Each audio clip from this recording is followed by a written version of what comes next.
शिवराज सिंह चौहान के मौजूदा मुख्यमंत्री काल का बहुप्रतीक्षित एवं आखिरी मंत्रिमंडल विस्तार शनिवार की सुबह राजभवन में हो गया। विधानसभा चुनाव से ठीक चंद महीने पहले मुख्यमंत्री शिवराज सिंह चौहान के कैबिनेट विस्तार में 3 मंत्रियों को क्षेत्रीय जातिगत समीकरण के लिहाज से मंत्री पद की शपथ दिलाई गई, जिसमें राज्यपाल मंगूभाई पटेल ने गौरीशंकर बिसेन को कैबिनेट मंत्री पद, राजेंद्र शुक्ल को कैबिनेट मंत्री पद और राहुल सिंह लोधी को राज्य मंत्री पद की शपथ दिलाई। मंच पर आगमन होने जा रहा है।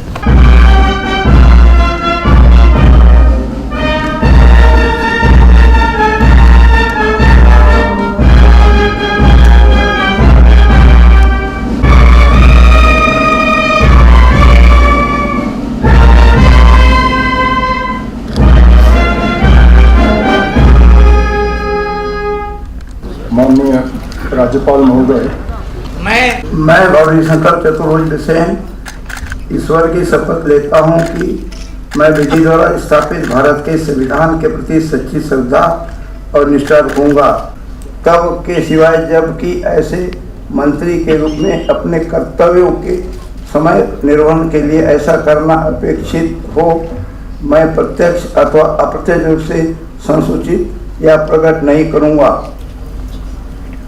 महोदय, मैं राजेंद्र शुक्ला ईश्वर की शपथ लेता हूं कि मैं विधि द्वारा स्थापित भारत के संविधान के प्रति सच्ची श्रद्धा और निष्ठा रखूंगा। मैं भारत की प्रभुता और अखंडता अक्षुण्ण रखूंगा। मैं मध्य प्रदेश राज्य के मंत्री के रूप में अपने कर्तव्यों का श्रद्धापूर्वक और शुद्ध अंतःकरण से निर्वहन करूंगा। महोदय, कृपया अब आप नियुक्त राज्य मंत्री। मैं राहुल सिंह लोधी ईश्वर की शपथ लेता हूं कि मैं विधि द्वारा स्थापित भारत के संविधान के प्रति सच्ची श्रद्धा और निष्ठा रखूंगा। राज्य मंत्री के रूप में अपने कर्तव्यों का श्रद्धापूर्वक और शुद्ध अंतःकरण से निर्वहन करूंगा।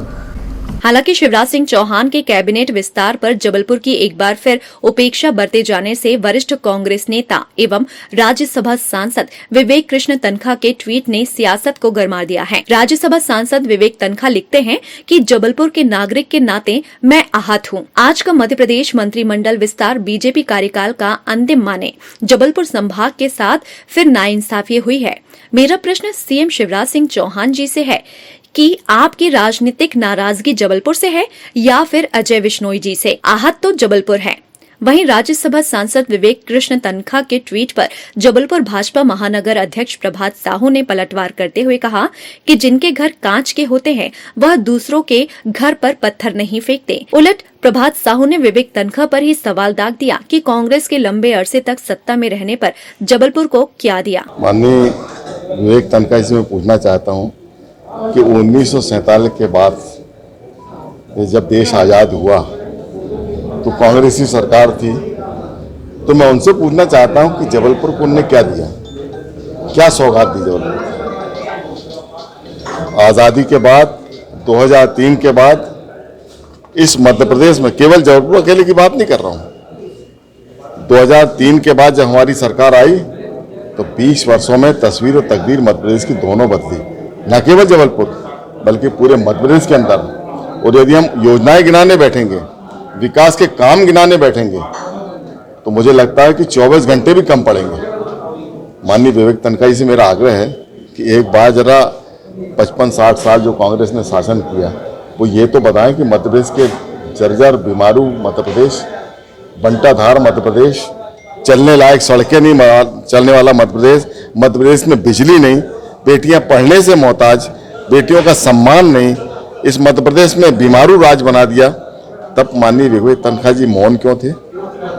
आज विकास के कर रहा सवाल मंत्रिमंडल का ये निर्णय प्रदेश सरकार को करना है, लेकिन जब विकास की बात आती है तो मुझे लगता है कि मध्य प्रदेश का कोई जिला, कोई शहर विकास के काम से अछूता नहीं है। जबलपुर हमेशा से उपेक्षित रहा नहीं, कभी अपेक्षित नहीं रहा। आप देखिए, अब मैं आपसे बताना चाहता हूँ, कल माननीय मुख्यमंत्री जी आए जबलपुर, आके जबलपुर का महत्व इसलिए है कि कल आकर उन्होंने 20 लाख से ऊपर के परिवारों को उन्होंने अवैध कॉलोनी को वैध करने का जो निर्णय किया, जबलपुर आके किया। इसके पहले आपने 3 महीने पहले याद होगा कि मध्य प्रदेश की 1 करोड़ से ऊपर की बहनों को, लाडली बहनों के खाते में 1000 रुपये गया, तो उसका कार्य का शुभारंभ भी जबलपुर में हुआ। ये माननीय मुख्यमंत्री जी की मंशा, जबलपुर उनके मामले में मंत्रिमंडल बनना नहीं बनना अपना विषय, पर जबलपुर को महत्व देना, जबलपुर के विकास के कामों को गति देना। आज 1000 करोड़ से ऊपर के काम, विकास के कार्य चल रहे हैं स्मार्ट सिटी के माध्यम से। माननीय विवेक तनखा जी को पता ही नहीं कि जबलपुर कहाँ से कहाँ पहुँच गए। वो तो कभी कभी दिल्ली से आते हैं और वहीं की वहीं चले जाते हैं, तो वो जबलपुर शहर के अंदर घुसते ही नहीं ना। तो कभी वो हमारे साथ जबलपुर शहर घूमे तो हम उन्हें बताएं कि जबलपुर शहर कहाँ से कहाँ पहुँच गया है। नहीं, देखिए ये हमारे अंदर का विषय है। वो कांग्रेस के नेताओं से तो पूछते नहीं कि उनके नेता कितने नाराज हो, कितने खुश हैं। गाली गलौज होती है, अपशब्दों का प्रयोग होता है, तो पहले मुझे लगता है कि जिनके घर कांच के होते हैं वो दूसरे घरों में पत्थर नहीं मारा करते, पहले वो अपना घर तो ठीक कर लें।